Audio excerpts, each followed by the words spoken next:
In the fall of 1987, a local news channel, WSB-TV 2 of Atlanta, Georgia, was attempting to fill a scheduling gap in their Sunday morning lineup.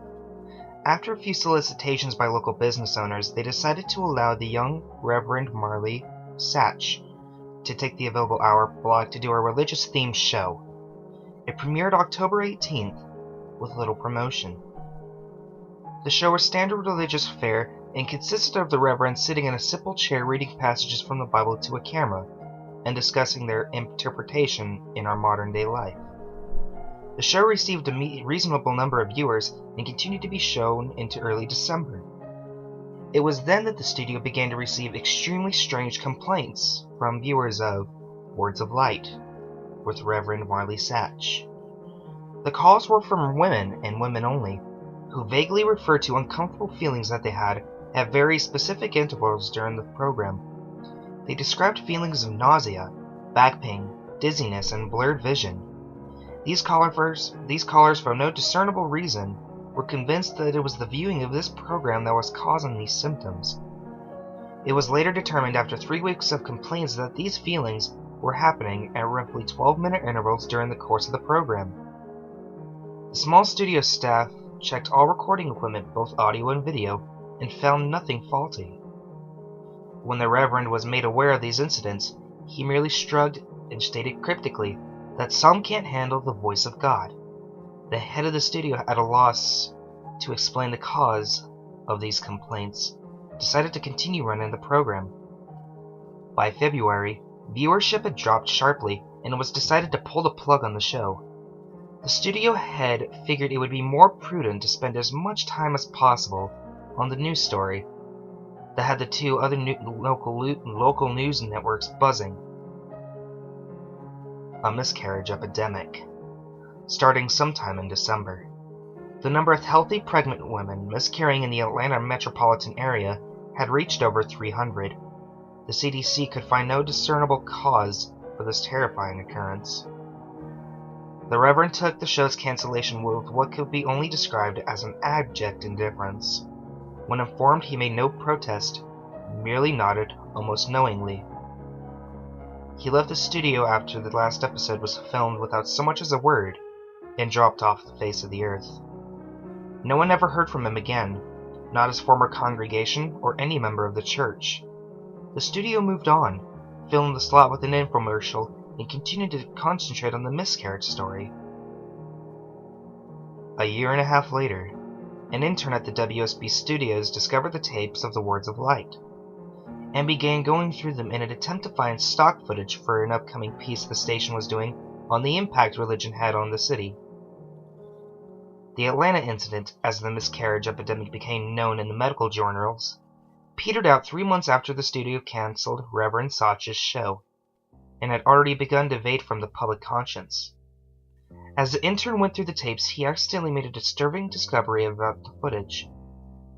While attempting to stop one recording at 10 minutes 45 seconds, he mistakenly jams the fast-forward button down. While the footage whizzed by, he attempted to pry up the button with a screwdriver. Just as he succeeded, the tape stopped at 32 minutes 1 second. The intern actually fell out of his chair when he looked up at what was frozen on the screen. The image of a badly decomposed, severed head filled up the entire frame. After he collected himself, he moved the film back a few frames, then forward, and realized that his mind was not playing tricks on him. He began going through the rest of the recording and soon discovered that at exactly 12-minute intervals, the image would appear for one frame. Thinking it something being played on the new guy, some kind of practical joke, he presented it to one of the film technicians, ready to be mocked. The technician was just as puzzled as he was. No one had touched the footage since the cancellation of the show.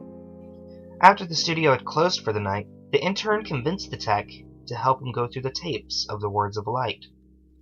They discovered that every single episode had the same horrifying anomaly. They also realized that as the show progressed, the image had become more disgusting, as maggots began to eat away at the loose flesh pieces of hair and skin to have seemed fallen off exponentially. The tech made clear to the intern that what they were seeing was technically impossible, since the film itself absolutely showed no signs of splicing. All of this was presented to the studio head, who feared some kind of backlash allowing this to get on the air, ordered all the tapes destroyed. He told the intern and tech that he had no interest in knowing who did it at this point, only that covering their collective asses is all that's important now. He demanded that they mention this to no one. The tech easily moved on, remembering the incident as a darkly funny personal anecdote, but the intern wouldn't let it go. He made copies of as many tapes as he could before they were wiped, and he took them to see if he could find anything else in them that might point to who did this or why they would. A week later, he attempted to rope the tech into helping him again, saying that he believed he had discovered something even more disturbing than the images themselves. When the single frames were edited together in chronological order, the head's mouth appeared to be moving, forming some unintelligible words. The tech, fearing for his job, told him to get rid of the copies and not talk about it again. A week later, police responded to a 911 call made by an elderly woman in one of the Atlanta metropolitan suburbs at dusk. She had heard horrible noises coming from her next-door neighbor's house, where a young couple lived. She told the emergency responder that the wife was pregnant and that she was terrified that something had happened. When the officers arrived on the scene 20 minutes later, they found no lights on in the windows and the front door ajar. They moved in slowly and made their way into the living room. Inside, they found a young woman, dead, with her abdomen slashed open. The wound was jagged, and a trail of blood led from the body to the couch on the far end of the room.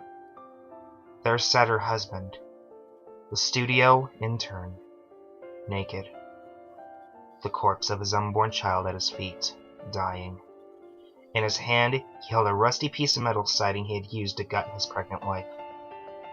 The television was playing an 18-second loop of silent footage of a decomposing head mouthing some unintelligible words. The story at the police precinct to this day goes that the intern kept saying under his breath, over and over again, as they led him away, "The light of God calls them."